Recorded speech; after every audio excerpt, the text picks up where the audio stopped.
Apocalipsis, sino la iglesia de Cristo hoy en día. ¿Qué es lo que vamos a estudiar en esta mañana, en estos minutos que tenemos? Hoy vamos a estudiar, hermanos, acerca de los autores del Apocalipsis. ¿Quiénes son los autores? Bueno, el Apocalipsis tiene dos autores de manera general. Primeramente tiene un autor humano, que es la persona que escribió el Apocalipsis. Pero también tiene un autor divino, y ese es Dios, que inspiró al apóstol Juan para poder escribir el Apocalipsis, y de manera específica las cartas del Apocalipsis, que es lo que nosotros vamos a estudiar. Entonces, vamos a ir a Apocalipsis capítulo 1. Apocalipsis capítulo 1. Versículo 1. Apocalipsis 1. Dice así: la revelación de Jesucristo. Hasta ahí nomás. Ahí tenemos bastante contenido. La revelación de Jesucristo. ¿Qué significa la palabra Apocalipsis? Apocalipsis no significa guerra. Apocalipsis no significa la gran batalla. Apocalipsis no significa, ay, los demonios. Apocalipsis lo que significa es revelación. Revelación. Por ejemplo, en la antigüedad, cuando tenían una estatua que necesitaban revelar, es decir, quitarle su manta para que todos vieran cómo quedó la estatua, decían: vamos al Apocalipsis de la estatua, es decir, vamos a la revelación de la estatua. Entonces, cuando la Biblia nos dice esto que viene a continuación es la revelación de Jesucristo, quiere decir, esta es una palabra, esta es una enseñanza que Jesucristo no había dado en vida, no dio cuando estuvo en la tierra.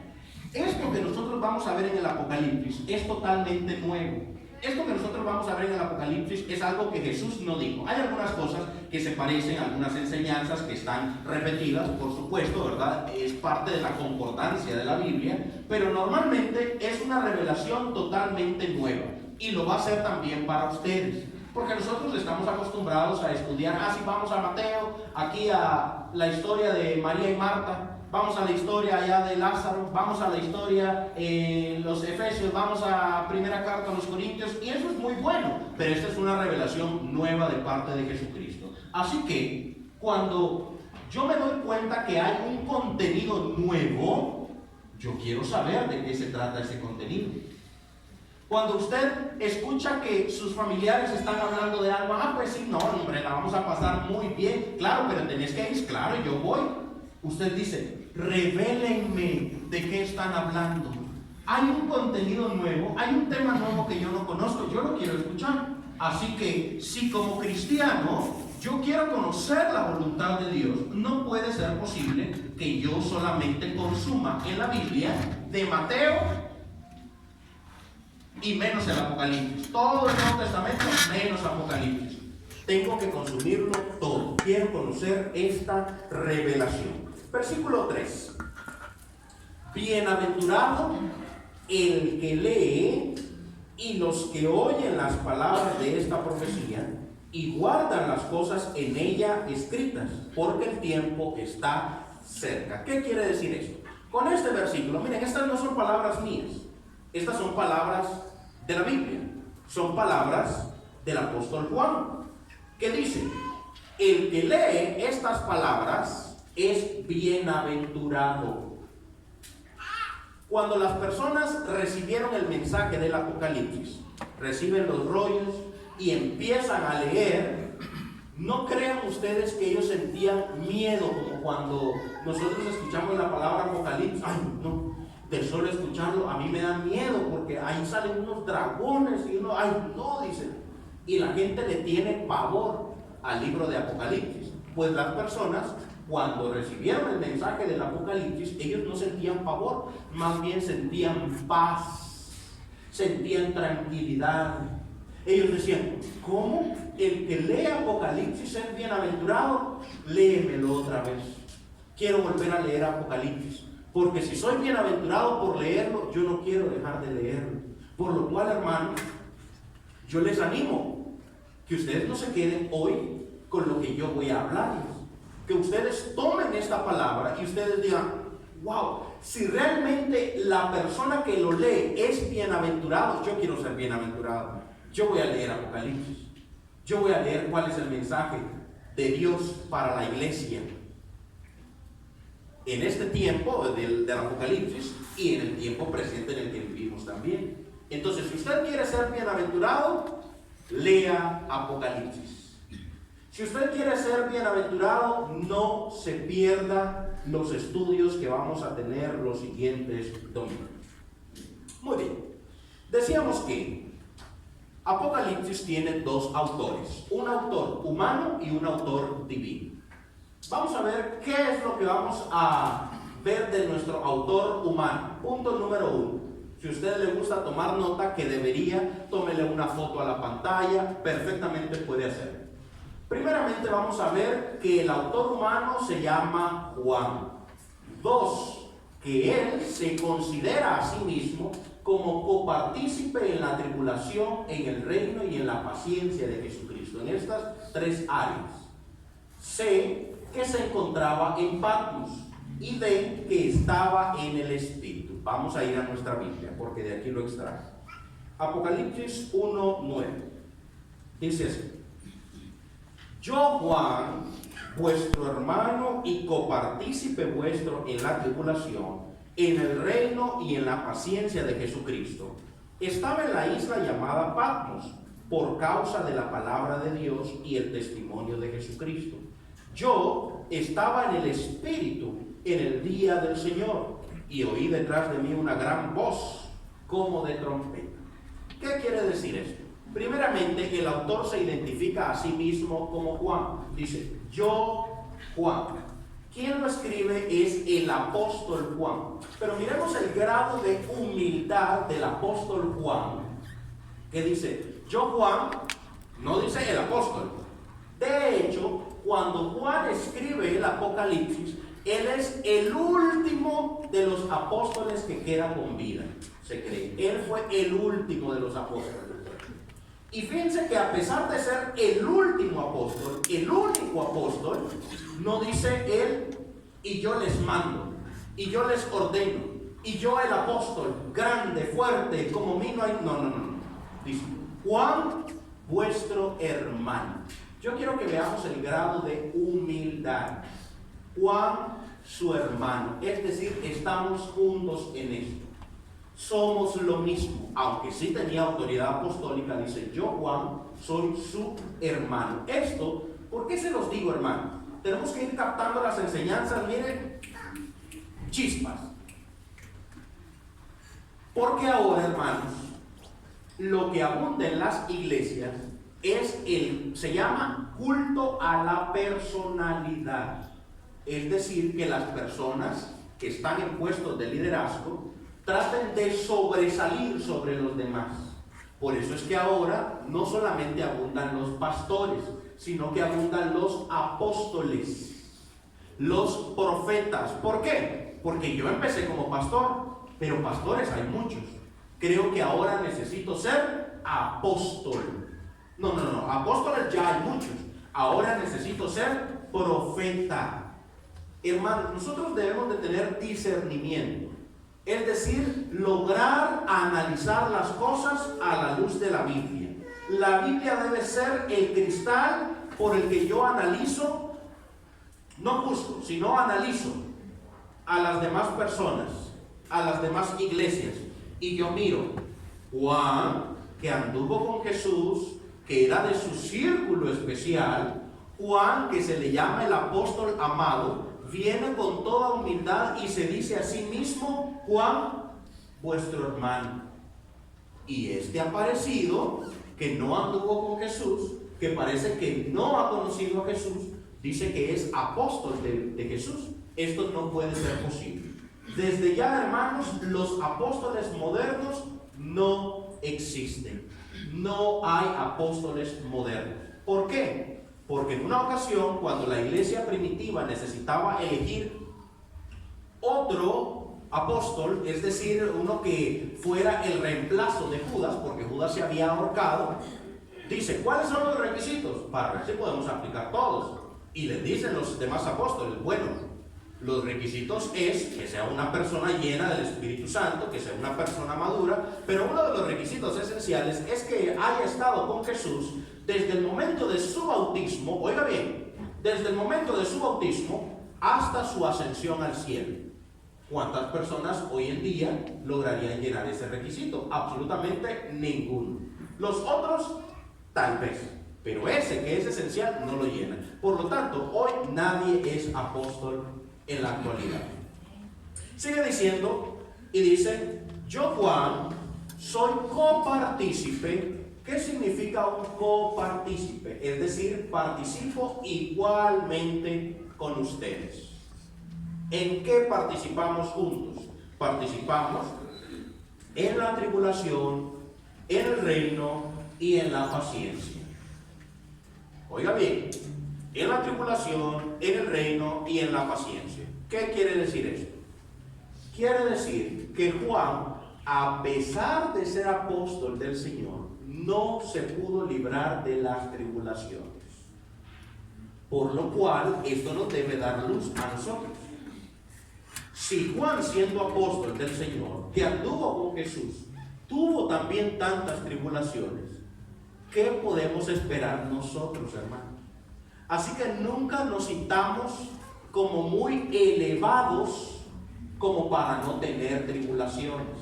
Jesús mismo dijo, en el mundo tendréis aflicción. ¿Por qué? Porque este es un mundo de aflicción. Desde que nacemos sufriendo. Es llanto, desde que uno nace es llanto. Todos lloramos en esta vida, todos sufrimos. El que no sufre por lo económico sufre por amor. El que no sufre por amor sufre por un accidente. El que no sufre por accidente sufre por los hijos. Esta vida es de sufrimiento. ¿Y sabe por qué siento yo que esta vida es de sufrimiento y de tribulación? Para que nosotros no nos acostumbremos a esta vida. Para que nosotros soñemos con una vida mejor que está en los cielos. Para que nosotros como cristianos digamos, estoy cansado de la vida. Es normal estar cansado de la vida. Por eso cantamos aquel canto hermoso que dice, estoy cansado del camino. Porque este camino cansa, porque este camino está lleno de tribulación, de angustia, de sufrimiento, de dolor, de llanto. Y que nosotros querramos anhelar entonces vivir en el cielo, donde todo es gozo, donde todo es alegría, donde no hay llanto, donde no hay sufrimiento. ¿Ustedes quieren ir a vivir al cielo, hermanos? Amén. Ese es el anhelo del cristiano. Por eso cuando estamos en medio de tribulación es cuando debemos pensar en el cielo, pensar que hay una esperanza. Porque los problemas aquí en esta vida no es que van y vienen, ojalá se fueran en algún momento. Viene uno y llega el otro, y el otro, y el otro, y el otro. Así vivimos, hermano, atribulados. Y el apóstol Juan también vivía atribulado. Por eso dice, yo soy copartícipe con ustedes en la tribulación. No solamente en la tribulación, también soy copartícipe de ustedes en el reino. ¿Qué quiere decir esto, hermanos? Nosotros, la iglesia de Cristo, esto mire, es doctrina. Doctrina. Nosotros no creemos en un reino terrenal de Cristo.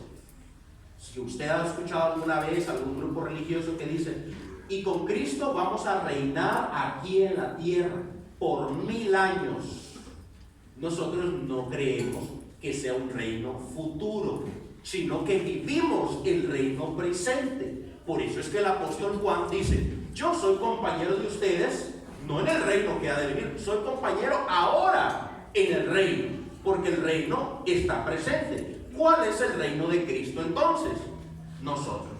Este es el reino. Este es el reino. Esto no es primera vez que yo hablo del reino, que yo digo esto. Ya he hablado que Jesús mismo dijo, el reino está entre vosotros. Ustedes son el reino. ¿Y quién es nuestro rey? Que reina no por 1000 años literales, sino por 1000 años que significa toda la eternidad. Cristo es el rey. Cristo es el rey de nuestra vida. Así que cuando yo necesito tomar una decisión, yo no apelo a las leyes humanas. ¿Qué me dice la ley humana? ¿Qué me dice la sociedad? ¿Qué me dice la cultura? Yo apelo a mi rey y yo digo, rey, ¿qué necesito hacer en esta situación? ¿Por qué? Porque yo vivo ya en el reino espiritual de Cristo. Y Juan está muy consciente de esto y por eso dice, yo soy copartícipe con ustedes en la tribulación y en el reino.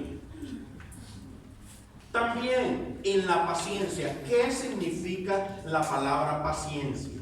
La palabra paciencia significa sí esperar, pero mucho más que esperar. Significa perseverancia. Perseverancia. Significa constancia. Es decir, el apóstol Juan lo que está diciéndoles es, yo les estoy dando ejemplo como su hermano, como copartícipe, que en esta vida cristiana hay que perseverar, hay que seguir adelante. No es posible que los cristianos se desanimen por una decepción amorosa. No es posible que un cristiano se desanime por la muerte. ¿Por qué? Porque la muerte no es el fin de todo. La muerte es el inicio de una vida espiritual con Cristo, eterna. Entonces, no es posible que se desanime el cristiano, sino que persevere en la paciencia, sino que persevere en la vida cristiana. Y ahí está colocado el apóstol Juan. Luego dice el versículo, siempre el 9, dice, estaba en la isla llamada Patmos. ¿Qué significa esto? Patmos es una isla algo pequeña, es pequeña, unos 40 kilómetros. Es una isla pequeña que se usaba en la antigüedad como una prisión natural. ¿Por qué una prisión natural? Porque ¿quién podía irse de una isla? Necesitaban tener un barco para poder escapar. ¿Quién iba a construir un barco en la prisión? Nadie. Entonces era una isla de máxima seguridad. Idéntico a la cárcel famosa de Alcatraz. ¿Ustedes han escuchado de Alcatraz? Esa característica tiene. ¿Por qué es tan segura esa cárcel?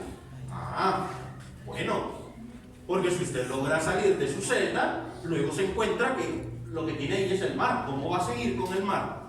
Es completamente segura. Luego encuentra un montón de rocas, luego está el mar, luego se lo comen los tiburones. Usted dice, no, definitivamente no me escapo de aquí, de esta cárcel. Patmos era el Alcatraz de esa época. ¿Y por qué el apóstol Juan estaba preso? Ahí mismo él nos dice por qué estaba preso. A causa de la palabra de Dios y del testimonio de Jesucristo. ¿Qué le parece?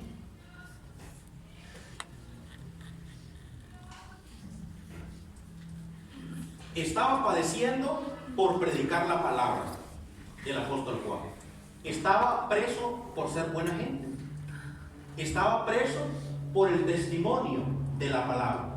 Por eso es que la Biblia dice en otra ocasión, dice, ninguno de ustedes padezca por malhechor, por ladrón. No. Yo quiero enterarme que si usted está preso, no es porque hizo algo malo, es porque lo confundieron, es porque le quieren hacer algún daño, pero no porque usted es un malhechor. Pues el apóstol Juan no era ningún malhechor, sino que él estaba preso por predicar la palabra de Dios y el testimonio de Jesucristo. Este es uno también de los aspectos importantes del libro de Apocalipsis, que estamos en un contexto, el libro está en un contexto de persecución, de prueba para la iglesia, de muertes. Ese es el contexto del Apocalipsis, este es el contexto de Juan. ¿Cómo estaba Juan? Versículo 10. Yo estaba en el Espíritu en el día del Señor. Un momento. Pero nos acaba de decir que estaba en Patmos, una prisión de alta seguridad, que estaba preso. ¿Cómo es posible que él estaba en el Espíritu? Bueno, hermanos, porque aunque él pudiera estar en cadenas, pero la palabra del Señor estaba viva en él. Aunque él estaba preso, el espíritu de él estaba libre. El Espíritu Santo está libre. en medio de esa cárcel, en medio de esa prisión, de esa isla. Por eso Él puede en cualquier lugar, aún en la prisión, conectarse con el Espíritu. Por eso dice, yo estaba en el Espíritu. Es decir, estaba en un momento de meditación. Estaba en un momento especial con el Señor. ¿Se acuerdan de aquel canto hermoso que dice, hay momentos que no deberían terminar, hay segundos que tendrían que ser eternidad, cuando tu espíritu, Señor, tu espíritu, se toca con el mío y mi corazón estalla en adoración? ¿Cuántos lo han escuchado, hermano? Es un canto hermoso que nos describe un momento de estar en el Espíritu. Pues el apóstol Juan estaba en el Espíritu. Y miren qué interesante, qué día estaba él en el Espíritu. Estaba yo en el Espíritu en el día del Señor. Ay, qué hermoso, hermanos. Esto es maravilloso. Quiere decir que a pesar de que estaba en cadenas, a pesar de que estaba preso, a pesar de que estaba en un ambiente hostil, con delincuentes, asesinos probablemente, ladrones, el apóstol Juan encuentra un momento para tener su comunión con Dios en el día del Señor, el día domingo. Ustedes saben que en la prisión, hermanos, se pierde la noción del tiempo. Se pierde la noción del tiempo. Dios me dio la oportunidad de ir a predicar algunas veces a una penitenciaría, a una cárcel. Y las personas cuando yo llegaba en sábado, me decían, ya es sábado otra vez. Sí, hoy es sábado. ¿Por qué? Porque dentro de la prisión se pierde la noción del tiempo. Yo me imagino al apóstol Juan llevando su conteo cuidadoso mañana a mañana. Hoy es miércoles, falta todavía para el viernes. Hoy es jueves, hoy es viernes. Hoy es sábado, ya mañana sí es el día del Señor. Mañana necesito conectarme con el Señor. Mañana es un día sumamente especial, decía el apóstol Juan. Quisiera yo, hermanos, hacerles entender a cada uno de ustedes, tal como lo he entendido yo. Dios me ha hecho entenderlo a mí. Tal como Dios le hizo entender al apóstol Juan lo importante que es la comunión el día domingo. Que usted cuente los días y que usted diga, viernes, faltan 2 días para mi comunión especial con el Señor, para conectarme con el Espíritu. Viene el día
nunca hemos escuchado hablar a hombre así.